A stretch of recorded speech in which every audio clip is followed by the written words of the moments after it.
ஒவ்வொரு கத்தோலிக்கர் வீட்டிலும் இருக்க வேண்டிய புத்தகம் சிசிசி புத்தகம். ஏன்னா அதுதான் நமக்கு மறைக்கல்வி. அதாவது இன்னும் சொல்ல போனால் திருவிவிலியத்தை விட மேன்மையானது என்று சொல்லலாம்.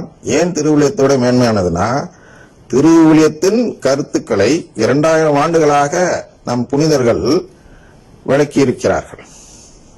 அதன் தொகுப்பு தான் சிசிசி. சிசிசி என்பது ஏதோ தனியார் போப்பாண்டவர் உட்கார்ந்து எழுதுனதுன்னு நினைக்காதீங்க. 2000 ஆண்டுகளாக உள்ள போப்பாண்டவர்களும் புனிதர்களும் மற்றும் உள்ள இறையியல் அறிஞர்களும் அங்கீகரிக்கப்பட்டு அவர்களுடைய கருத்துக்களை எடுத்து கோர்த்து மறைக்கல்வியாக தொகுத்து கொடுக்கப்படும் நூல் தான் சிசிசி. ஆனால் இந்த சிசிசியை விட மேலானவர் இந்த உலகத்தில் யாரும் இல்லை, வாழ்ந்து கொண்டிருப்பவர்கள் அப்படி வச்சுக்கலாம்.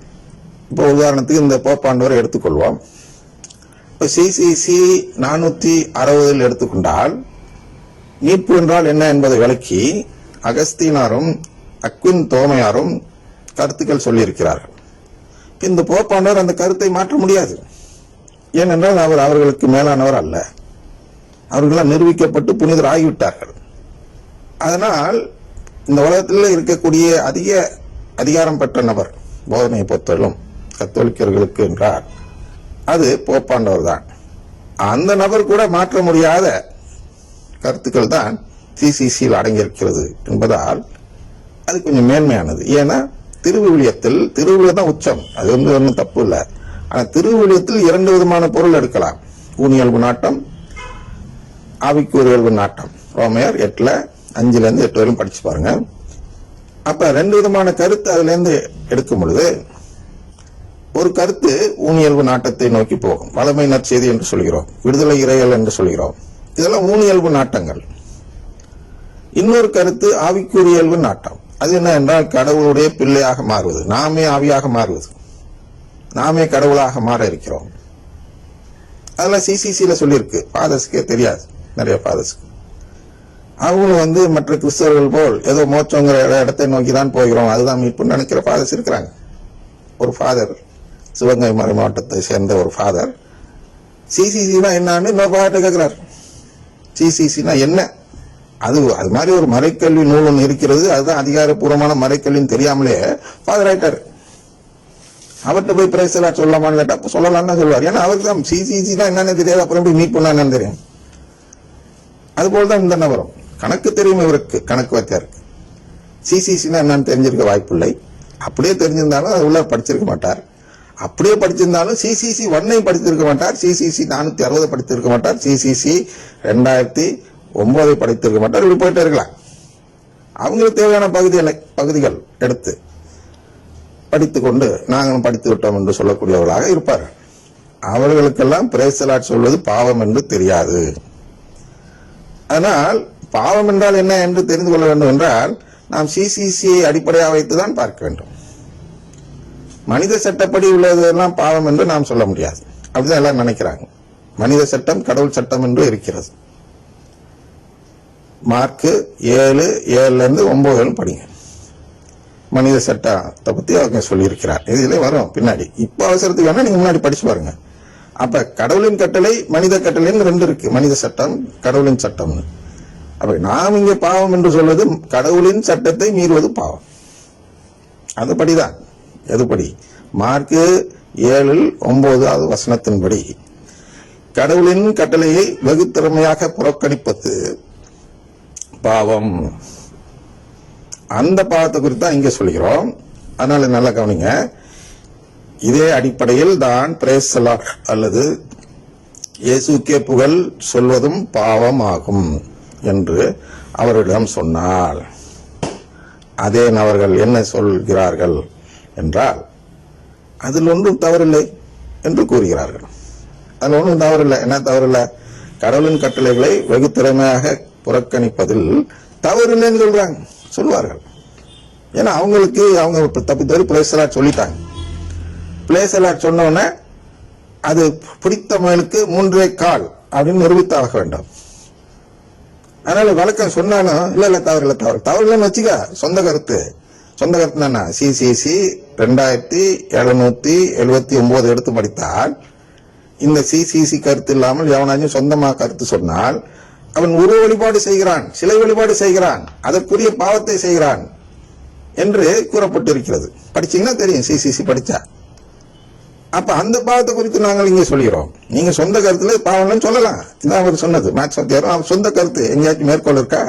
ஒரு மேற்கோள் இந்த அடிப்படையில பிரேஸ் அப்படிங்கறத செய்யணும், இந்த இந்த வசனத்தின் அடிப்படையில் லாடு அப்படிங்கறத நம்ம சொல்லணும், பிரேஸ் லாட்னு சொன்னா உனக்கு மோட்சம் கிடைக்கும் அப்படின்னு மேற்கோள் காட்ட முடிந்ததா? இல்லை. ஏன்னா இதெல்லாம் சொந்த கருத்து. சொந்த கருத்துக்கு மேற்கோள் காட்ட முடியாது. நாங்கள் சொல்வது சொந்த கருத்து அல்ல. அதனால ஒவ்வொரு வார்த்தைக்கும் நாங்கள் மேற்கோள் காட்டுகிறோம். மேற்கோளை மறுத்தால் திருவிழியத்தை மறுக்கும் செயல். நான் சொன்ன சிசிசி உயர்ந்ததுன்னு சொன்னோன்னே அப்படியே தவிட்டு வந்திருப்பீங்க. அது எப்படி திருவிழியத்தை நீ கீழே தள்ளிட்ட அப்படின்னு சொல்லியிருக்கீர்கள் அல்லவா? அதை விட தாழ்ந்த பாவச் செயலை செய்பவர்கள் யார் என்றால், மேற்கோள் காட்டியும் தன்னை திருத்திக் கொள்ளாதவர்கள், சொந்த கருத்திலே நிற்பார்கள். பிடிச்ச மகளுக்கு 3, நான் பிடிச்ச மகளுக்கு 3 கால் என்று சொல்பவர்கள். பொதுவாக எல்லா மகளுக்கும் 4 இருந்துச்சு, அது நிரூபிக்கப்பட்டுருச்சு. ஆனால் இனி நான் 3 கால்னு சொல்ல முடியாதுன்னு அவன் என்ன செய்வான்னா, இல்ல நான் பிடிச்சல அதுக்கு 3 கால் தான் இருந்துச்சுன்னு அப்படி கீழே வந்தாலும் மீசையில மண்ணோட்டெல்லாம் சொல்றது போல் ஏதோ சொல்வார்கள் அல்லவா? அது போன்றுதான் இவர்கள் தங்களை மாற்றிக்கொள்ள மாட்டார்கள். இவர்கள் எல்லாம் ரொம்ப சாடுறாரு இயேசு பயங்கரமா. அதெல்லாம் பின்னாடி பார்த்துக்கலாம், நேரம் தான். இன்னைக்கு தெரிஞ்சு கொள்ள வேண்டியது என்னவென்றால், அதில் ஒன்றும் தவறில்லை என்று சொன்னீர்கள் என்றால் அது உங்க சொந்த கருத்து. அதாவது பிரேஸ் தி லார்ட் அல்லது இயேசுக்கே புகழ் என்பதும் சாமி சரணம் என்று சொல்வதும் ஒரே பொருள் தருவதுதான். புரியுதா? என்ன அந்த ஒரே பொருள் அப்படின்னா, சாமி சரணம் அப்படிங்கிறது ஒரே பொருள் தான். ஆனால் அதை நாம் பயன்படுத்துவது என்பது என்னுடைய நம்பிக்கை இந்து நம்பிக்கை என்று சொல்வதாக பொருள்படும். இந்துக்களும் கடவுளை தான் வழிபடுகிறார்கள். அவர்கள் செய்வது தவறு என்று நாம் சொல்ல முடியாது. கடவுளை வழிபடுவது தவறே அல்ல, எல்லாம் ஒத்துக்கிறார். ஆனால் அந்த வழிபாடு எனக்கு மீட்பை தருமா, அந்த வழிபாடு என்னை கடவுளுடைய பிள்ளை என்ற அந்த உறவை தருவதற்கு உதவுமா என்றால் இல்லை. ஏன் இல்லை? ஏனென்றால் இந்து மதத்தில் அவர்கள் தலையிலாக கேட்கிறார்கள், எனக்கு கடவுளுடைய உறவு வேணாம், நான் என்னைக்கு வாழ்ந்து விடக்கூடாது, நான் செத்து விட வேண்டும், அதான் அவங்களுக்கு முக்தி என்ற மோட்சம். என் ஆன்மாவும் செத்துடணும், உடல் சாத்து பத்தாது, என் ஆன்மாவும் செத்துட்டாதான் எனக்கு மறுபுறம் எடுக்காது. அதனால் கடவுளிடம் அவர்கள் வேண்டுகிறார்கள். அது என்ன பேரனாலும் வச்சிருக்கலாம், அது பிரச்சனை இல்லை. ஆனா அவங்க என்ன வேண்டாங்க, அந்த மதம் என்ன சொல்லுகிறது என்றால், எனக்கு மறுபுறை கொடுத்துறாத, ஆன்மாவை வாழ விட்டுறாதீர்கள் கடவுளே, என்னை சாவடித்து விடுங்கள் என்று வேண்டும் மார்க்கம்.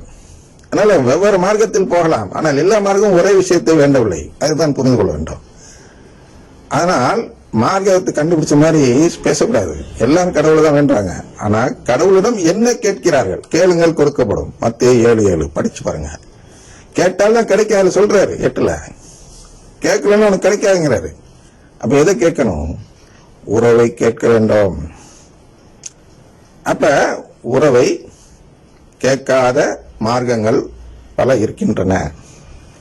உறவை கேட்கும் மார்க்கம் என்று கத்தோலிக்க மார்க்கம் இருக்கிறது.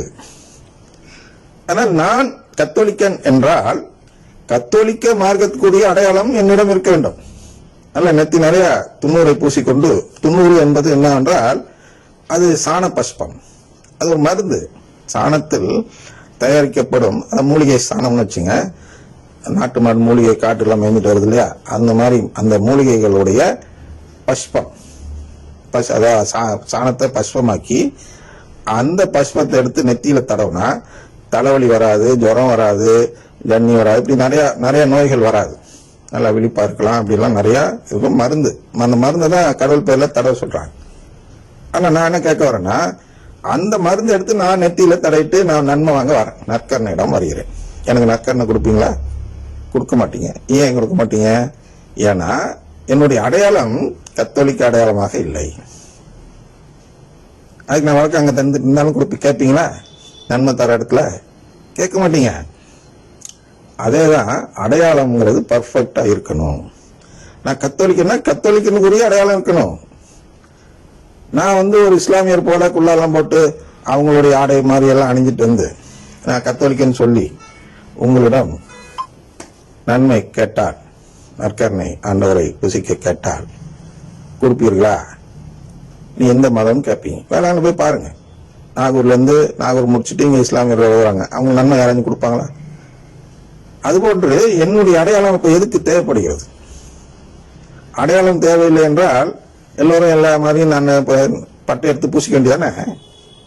திருநீர் எடுத்து பூசிக்கலாம், குங்குமம் வச்சுக்கலாம், அந்த ருத்ராஜ மாலை போட்டுக்கலாம், அந்த காவி ஆடை அணியலாம் அப்படின்னு சொல்றீங்களா? ஏன் சொல்லல? அதுதான் இங்கே சொல்றோம். பிரேஸ் தி லார்ட் என்பது நமது அடையாளம் அல்ல.